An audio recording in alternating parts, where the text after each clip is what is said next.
How many people use Instacart? Do you use Instacart at all, Revis? No, No, you don't use it at all. Okay, that's good. That's a no. positive thing. Well, look, let me just share this with you. There was a study that was done by two nonprofits, and the study said, hold up, we just want to test something. And I think if they didn't get caught, I think that they would have probably got away with it, to be honest with you. What I mean by that is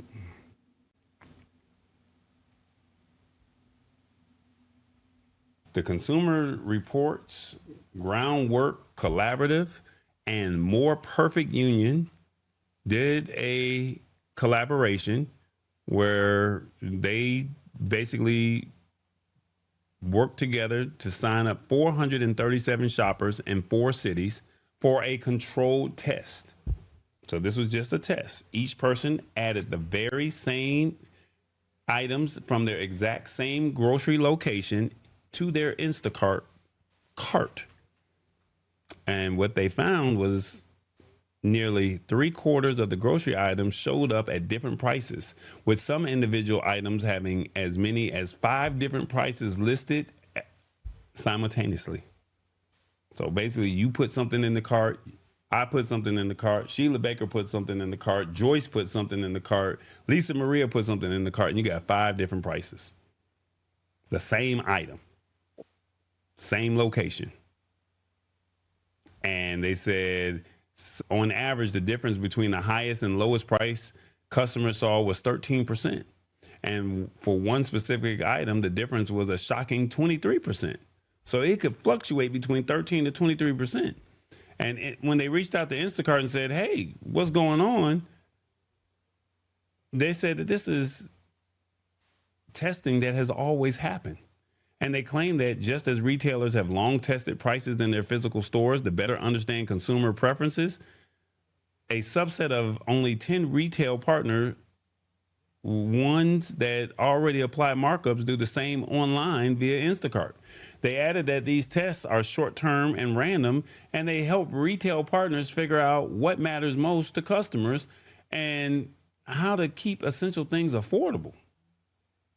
Now, they also said the representative also insisted that this isn't true dynamic pricing based on supply and demand, and they aren't using personal information for demographic data in the process. So you're telling me that you're not using dynamic pricing. You're not saying because I'm black. You're not saying because I'm wearing a suit. You're not saying that you got facial recognition off of me when I walked into your store.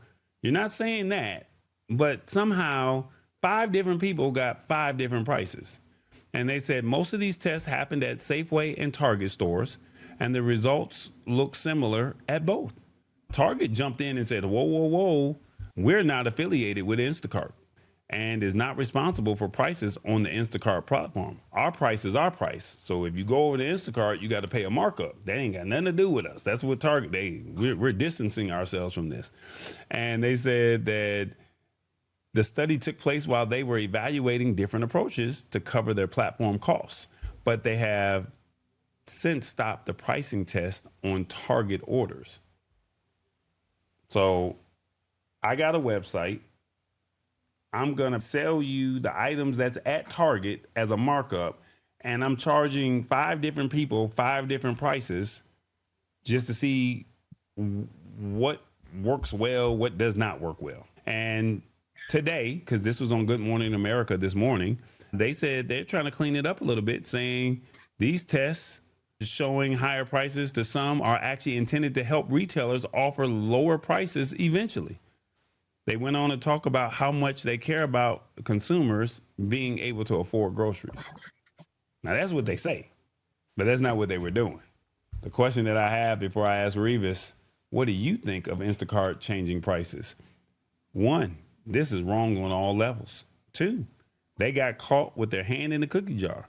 3, they need to own it and fix it. Or 4, consumers should stop using this service. 1 through 4, let me know in the comments, what do you think of Instacart changing prices?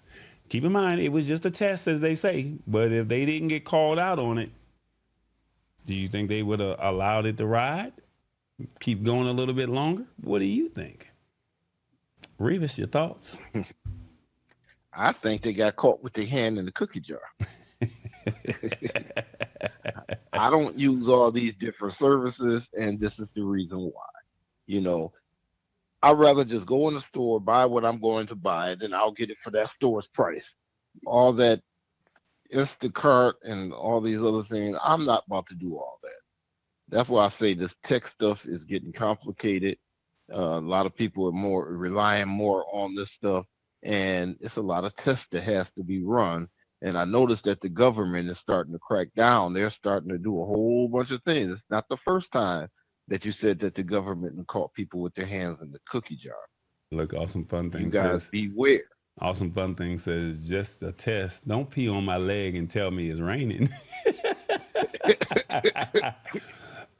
It's the Lab Tech Show. Join us Wednesdays at 8 p.m. Eastern at thelabtechshow.com. Embrace it or get left behind.